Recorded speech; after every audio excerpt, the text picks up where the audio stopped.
ভারতের হরিয়ানার একটি হাসপাতালে ঘটে গেল এক নজিরবিহীন ঘটনা। সিসিটিভি ক্যামেরায় ধরা পড়ল এক ডাক্তারের অমানবিক আচরণ। ভিডিওতে দেখা যাচ্ছে সিসিটিভি ক্যামেরার নজর এড়াতে ডাক্তার প্রথমে সচেতনভাবে রোগীর বেডের চারপাশের পর্দা টেনে দিচ্ছেন। তিনি ভেবেছিলেন আড়ালে থেকে তিনি যা করবেন তা কেউ দেখবে না, কিন্তু শেষ রক্ষা হয়নি। পর্দার ফাঁক দিয়েই ধরা পড়ল সেই ভয়ঙ্কর দৃশ্য।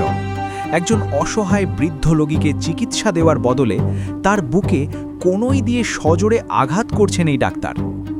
এই ফুটেজ সামনে আসতেই নেট দুনিয়ায় নিন্দার ঝড় উঠেছে।